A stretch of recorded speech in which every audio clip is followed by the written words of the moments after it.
BA LLB या फिर LLB, जिसे समाज में वकालत भी कहा जाता है। इसके बारे में अगर कोई सोचता है या इसके करियर के बारे में, तो उसके माइंड में एक वकील या फिर एक जज और ज्यादा से ज्यादा या फिर एक कंपनी में काम करने वाला वकील यानी लीगल एडवाइजर ही आता है। लेकिन क्या आपको पता है, इस बदलती दुनिया में और इस मॉडर्नाइजेशन के दौर में अब ऐसी अपॉर्चुनिटीज और ऐसे करियर ऑप्शंस हैं लॉ में जो अनएक्सप्लोर्ड है, यानी कि इसके बारे में आम जनता तो छोड़िए, खुद लॉ स्टूडेंट्स को भी नहीं पता होता। तो इस इंटरेस्टिंग और छोटी सी वेल रिसर्च वीडियो में हम इसी के बारे में बात करने वाले हैं। इस छोटी सी वीडियो को लास्ट तक जरूर देखिएगा। मेरा नाम है फहद, आप देख रहे हैं लीगली फहद।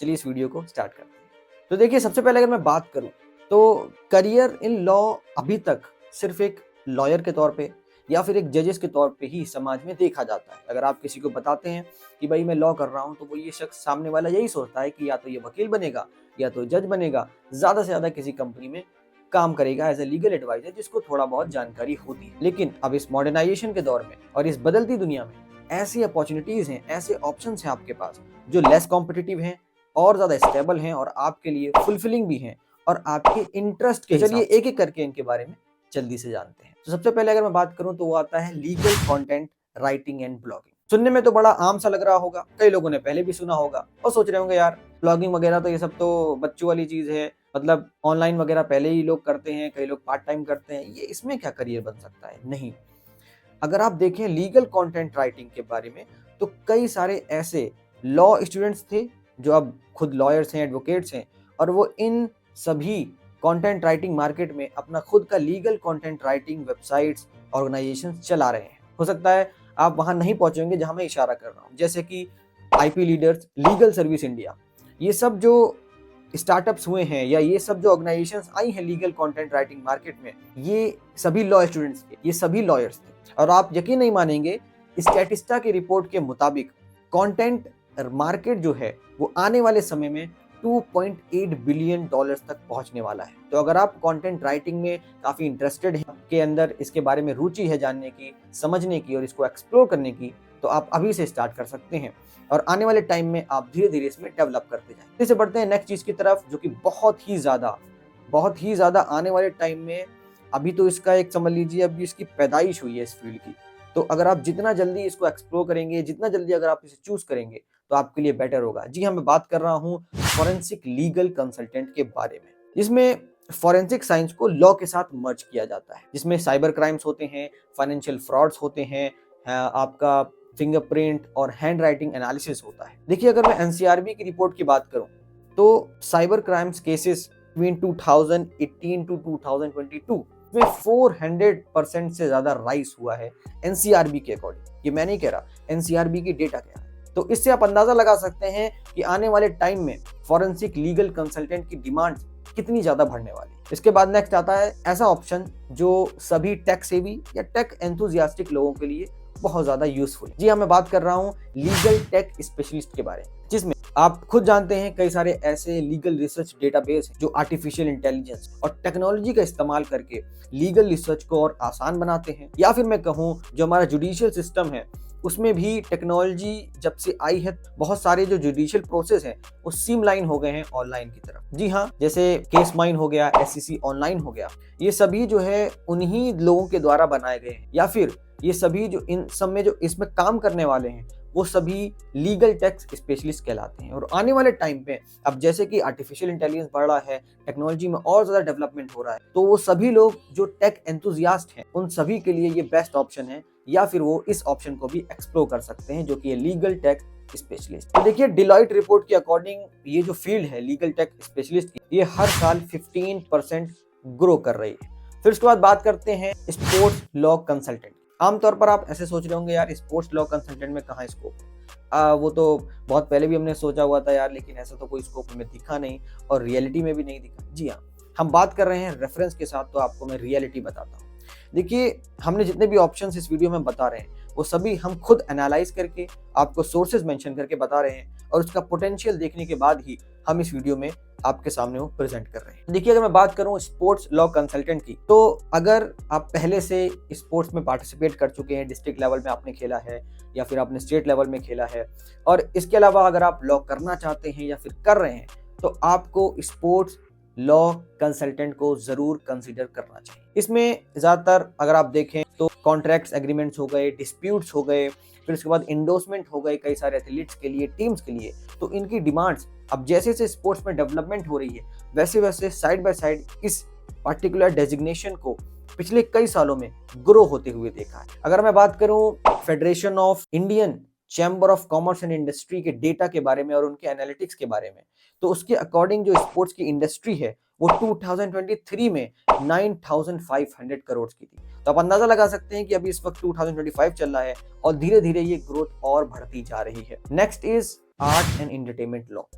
जी हाँ, इसके बारे में तो आई डोंट थिंक कि मुझे बहुत कुछ बताने की ज़रूरत है कि इसका कितना पोटेंशियल है। और ख़ास तौर पर OTT प्लेटफॉर्म्स की अगर हम बात करें तो पिछले 2-3 सालों में हमने देखा कि कितनी पोटेंशियली ये ग्रो किया है। चलिए फिर भी उसके अलावा भी हम आपको बता देते हैं कि PwC रिपोर्ट के अकॉर्डिंग इंडिया की जो एंटरटेनमेंट इंडस्ट्री है वो $55 बिलियन की हो जाएगी इस साल के आखिरी तक, यानी 2025 के आखिरी तक। तो आप सोच रहे होंगे इसमें काम क्या हो सकता है।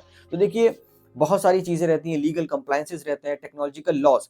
अभी टेक्नोलॉजिकल लॉज के अंदर भी बहुत सारे पार्टिकुलर स्टैट्यूट्स हैं, केसेस हैं। मुझे ऐसा जो बहुत ज़्यादा बताने की जरूरत नहीं है, आप पहले ही समझ गए होंगे। जो कि अभी ये जो फील्ड है बॉलीवुड और OTT प्लेटफॉर्म्स में लॉ की, ये दिन ब दिन थ्राइव करती जा रही है और बढ़ती भी जा रही है। Next one is environmental law advocate.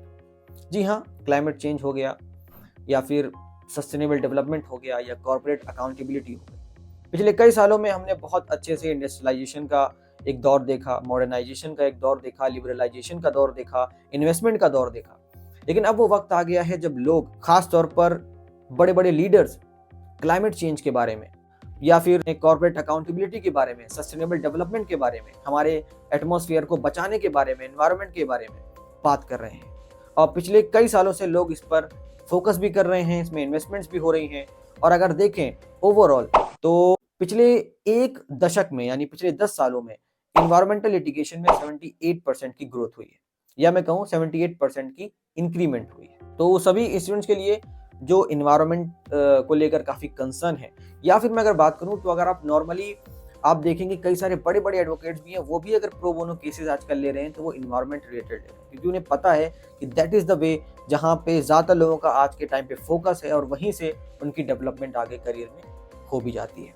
अगर हम बात करें तो next is legal consultant for startup. जी हाँ, स्टार्टअप जो कि अगर हम बात करें तो हर दिन थाउजेंड्स ऑफ स्टार्टअप रजिस्ट्रेशंस हो रही हैं गवर्नमेंट के डेटा के अकॉर्डिंग। स्टार्टअप इंडिया रिपोर्ट 2023 के माने 2023 वाले ईयर में 90,000 से ज्यादा सक्सेसफुल स्टार्टअप्स हुए। सक्सेसफुल स्टार्टअप, ये चीज को ध्यान रखिएगा, जिसमें बहुत सारी लीगल कंप्लायंसेस हैं, प्रॉपर्टीज के मामले हैं, फंडिंग एग्रीमेंट्स के मामले हैं। तो अगर आप अपना करियर स्टार्ट करना चाहते हैं और आप इंटरेस्टेड हैं स्टार्टअप्स में, एंटरप्रेन्योरशिप में, या आप एक बिजनेस माइंडसेट वाले शख्स हैं जो आप चाहते हैं कि भाई एक बिजनेस शुरू करना चाहिए, इसमें काम करना चाहिए, आप डायनेमिक वर्क देखना चाहते हैं, ऐसा काम देखना चाहते हैं जिसमें आपको एक्सपीरियंस भी मिले, आपको सीखने को भी मिले और आप एक्सपेरिमेंट भी कर सकते हैं इसमें, यानी आपको एक डिफरेंट सॉर्ट ऑफ एक एक्सपीरियंस मिलेगा जो एक ट्रेडिशनल एरिया है उससे काफ़ी अलग। तो आपके लिए ये डेजिग्नेशन बहुत ज़रूरी है, या फिर आप इसको भी कंसीडर कर सकते हैं। Next is very very important, very very focusing, that is legal process outsourcing. देखिए, लीगल प्रोसेस आउटसोर्सिंग को आप इस सिंपल तरीके से समझ सकते हैं कि मान लीजिए एक है पर्सन बी और एक है पर्सन ए। पर्सन ए जो कि इंडिया में है और पर्सन बी जो कि अमेरिका में है। अब पर्सन बी को क्या है कि इसको एक एग्रीमेंट बनवाना है, ठीक है। तो अगर आप ये देखेंगे कि अमेरिका में, ऑल्दो आप पहले ही जानते हैं या फिर आप सर्च भी कर लीजिएगा, तो यहाँ पर एग्रीमेंट एक नॉर्मल एग्रीमेंट भी $25 का या $20 का बन जाता है। इंडिया में अगर आप देखें तो वही एग्रीमेंट 1000 2000 तक, ज़्यादा से ज़्यादा अगर बहुत अच्छी तरीके से या बहुत लेवल का हो, बड़े लेवल का जो एक पर्सन बना सकता है, तो वो 2000 3000 तक मैक्स टू मैक्स जाता है, ठीक है। मैंने इंडिविजुअल पर्सन की बात की है, जो इंडिविजुअल पर्सन बना सकता है या उसकी लेवल की। तो जो लीगल प्रोसेस आउटसोर्सिंग है उसका एक सिंपल सा मतलब यही है कि पर्सन बी कॉन्टेक्ट करेगा पर्सन ए को, या पर्सन ए को वो लीड मिलेगी इस क्लाइंट की तरफ से, और वो पर्सन ए इसका एग्रीमेंट बनाएगा जो कि पर्सन ए के लिए $20 का है और अमेरिका के हिसाब से उसके एरिया में नॉर्मल है। तो इसको कहते हैं लीगल प्रोसेस आउटसोर्सिंग। और आप यकीन नहीं मानेंगे, कई सारी ऑर्गेनाइजेशन, लीगल ऑर्गेनाइजेशन इस पे बहुत सारे वेबिनार्स कर रहे हैं, बहुत सारे कोर्सेज चला रहे हैं। अगर आप चाहते हैं कि मैं आपको फ्री ऑफ कॉस्ट इसके ऊपर एक सेपरेट वीडियो बनाऊं लीगल प्रोसेस आउटसोर्सिंग के बारे में, तो आप मुझे कमेंट में रिक्वेस्ट भी कर सकते हैं। लीगल प्रोसेस आउटसोर्सिंग उन सभी के लिए बहुत ज़्यादा बेनिफिशियल हो सकता है जो वर्क फ्रॉम होम, या जो वुमेन्स हैं जो काम करना चाहती हैं वर्क फ्रॉम होम से, या ऐसे पर्सन कोई भी हो जो रिमोटली वर्क करना चाहता है और ठीक ठाक फाइनेंशियल स्टेबल होकर काम करना चाहता है, तो लीगल प्रोसेस आउटसोर्सिंग आने वाले टाइम में, करंट टाइम में एक बेस्ट ऑप्शन होता है। नेक्स्ट इज एकेडमिक्स और एजुकेटर्स। देखिए, ये एकेडमिक्स की बात करें या एजुकेटर्स की बात करें, तो ये एक ऐसी फील्ड है जो कि इस वक्त ना ही बहुत ज़्यादा अभी इनिशियल स्टेज पे है और ना ही बहुत ज़्यादा सैचुरेशन स्टेज पे है। यानी कि ना ही इसमें ऐसा हो गया कि बहुत ज़्यादा कंपटीशन हो गया, ना ही ये ऐसा है कि अभी ये शुरू ही हुआ है। तो इस पार्टिकुलर टाइम पे अगर कोई भी टीचिंग स्किल्स जिसके पास है या जो टीचिंग में इंटरेस्टेड है, वो एकेडमिक्स में जा सकता है। आपने देखा होगा, लॉ में बात करें तो मैंने खुद कई सारे लोगों को देखा है, लॉ करने के बाद मास्टर्स, फिर उसके बाद नेट जेआरएफ, अगर कॉलेज में पढ़ाना चाहते हैं तो नेट जेआरएफ, और उसके बाद प्रोफेसरशिप में लग जाते हैं। प्रोफेसरशिप या फिर मैं बात करूं एजुकेटरशिप, जहां पर पढ़ाना एक यूनिवर्सिटी या कॉलेज में नहीं, एक ऑर्गेनाइजेशन में या एक कोचिंग में, तो उसको एजुकेटर कहते हैं। ये दोनों फील्ड पिछले कई महीनों में देखा है, मैंने खुद रियलाइज किया है, because I am into this field, कि यहाँ पर स्टेबिलिटी काफ़ी अच्छी है और आपको बहुत सारी चीज़ें एक्सप्लोर करने को मिल जाती हैं, और बहुत सारा टाइम अगर आप और कोई चीज़ नहीं कर रहे हैं तो एक समझ सकते हैं कि स्टेबिलिटी के साथ एक पीसफुल लाइफ भी आपको मिलती है। तो जो लोग टीचिंग में इंटरेस्टेड हैं वो एकेडमिक्स में या फिर एजुकेटरशिप में जा सकते हैं। नेक्स्ट इज पीएसयू और गवर्नमेंट बॉडीज। पीएसयू जिसको कहते हैं पब्लिक सेक्टर अंडरटेकिंग, जहां पर ऐसी कंपनी जहां पर गवर्नमेंट का मेजॉरिटी ऑफ स्टेक हो, जिसको आमतौर पर सरकारी कंपनी कहा जाता है। इसके बारे में बहुत ज्यादातर लोग अनअवेयर है कि भाई पीएसयू में भी कोई लीगल डिपार्टमेंट होता है या वहां पे भी कोई लीगल एडवाइजर जैसी काम होता है। कई सारे लोगों को तो ये भी नहीं पता कि क्लैट पीजी का जो एग्जाम होता है, जो एलएलएम के लिए होता है मेनली, वहां पर अगर आपकी टॉप रैंक्स आती हैं तो आप एलिजिबल हो जाते हैं पीएसयू में काम करने के लिए। कई सारी पीएसयू कंपनी जैसे कि इंडियन ऑयल हो गया या बीएचईएल हो गया, बहुत सारी इसके अलावा पीएसयू कंपनी है जो डायरेक्टली क्लैट पीजी के बेसिस पे रिक्रूटमेंट करती हैं, यानी अपनी कंपनीज में डायरेक्टली भर्ती करती हैं पीएसयू यानी सरकारी कंपनी में। इसके अलावा पिछले कई महीनों में कई सारे डिपार्टमेंट्स हैं स्टेट गवर्नमेंट्स के, सेंट्रल गवर्नमेंट्स के, जो खुद एक अपना सेपरेट एग्जाम्स कराना शुरू कर दिए हैं। इसके अलावा सुप्रीम कोर्ट ऑफ इंडिया या दिल्ली हाई कोर्ट या डिफरेंट हाई कोर्ट जो हमारी कंट्री में है, वहाँ पर एग्जाम्स हो रहे हैं और वहाँ पर भी रिसर्च कम एसोसिएट्स के लिए रिक्रूटमेंट हो रही है। और आजकल तो इसके लिए पहले से ही लोग तैयारी करना शुरू कर दिए हैं जिनको इसके बारे में पता है। Next is competitive exam. अब आप सोचेंगे कि यार कॉम्पिटिटिव एग्जाम तो वही अपना यूपीएससी, जुडिशरी यही होगा। नहीं, इसके अलावा बहुत सारे कॉम्पिटिटिव एग्जाम्स हैं। जैसे मैंने अभी थोड़ी देर पहले आपको बताया कि रिसर्च कम एसोसिएट्स वाले हो गए, जो लॉ क्लर्क जिसे कहते हैं, या फिर आपका असिस्टेंट पब्लिक प्रोसिक्यूटर या असिस्टेंट प्रोसिक्यूशन ऑफिसर हो गया। ये कई सारे ऐसे कॉम्पिटिटिव एग्जाम्स हैं। इनके अलावा आपको ये भी पता होना चाहिए कि प्रोफेशनल डिग्री होने के साथ साथ आपके पास एक नॉर्मल डिग्री भी है, जो उन सभी कॉम्पिटिटिव एग्जाम्स के लिए आप एलिजिबल हो जाते हैं जो एक नॉर्मल ग्रेजुएटेड पर्सन भी एलिजिबल रहता है। तो इसलिए you don't have to be confined, आपके पास प्रोफेशनल अपॉर्चुनिटीज भी हैं और जनरल अपॉर्चुनिटीज भी हैं। तो आपको मैं एडवाइस करूंगा कि आप और भी अलग अलग कॉम्पिटिटिव एग्जाम्स जिस चीज के लिए आप तैयारी कर रहे हैं उनसे सिमिलर अगर सिलेबस के जो एग्जाम्स हैं वहां पे भी ऑप्ट कर सकते हैं। ऑफ कोर्स एपीओज हो गए या फिर रिसर्च कम एसोसिएट हो गए, आप इसको भी कंसीडर कर सकते हैं। Last but not the least, that is alternate dispute resolution, जिसको हम कहते हैं एडीआर। इसमें आते हैं आर्बिट्रेशन, मेडिएशन और कंसिलिएशन। एंड आई होप मुझे इसके बारे में कोई रिपोर्ट या डेटा शो करने की जरूरत नहीं है, क्योंकि अभी जो लॉ लीगल फेटर्निटी से जुड़े हुए लोग हैं वो खुद इस चीज के गवाह हैं कि एडीआर किस हिसाब से ग्रो कर रहा है। इंडिया जो कि पिछले अगर आप देखेंगे पिछले दशक में तो एडीआर का इतना डेवलपमेंट नहीं हुआ था, लेकिन अगर आप देखें तो कुछ ही महीनों में, कुछ ही सालों में इतनी तेजी से आर्बिट्रेशन में, मेडिएशन में, कंसिलिएशन में ग्रोथ हुई है। चलिए आर्बिट्रेशन का तो ठीक है, काफी पहले ही स्टैट्यूट बन गया था, लेकिन मेडिएशन का भी रिसेंटली बन गया। तो आप देखें तो ये एक आप समझ सकते हैं some sort of early stage पे है, और जो लोग अभी इस चीज में या इस चीज को कंसिडर करेंगे वो आगे चल के बहुत ही ज्यादा डेवलप करेंगे। बिकॉज ऑल्टरनेट डिस्प्यूट रेजोल्यूशन खुद जुडिशरी के द्वारा भी एनकरेज किया जा रहा है, पब्लिक ओरिएंटेड भी, यानी कि पब्लिक भी खुद इसको सपोर्ट कर रही है इस टाइप ऑफ मैकेनिज्म को।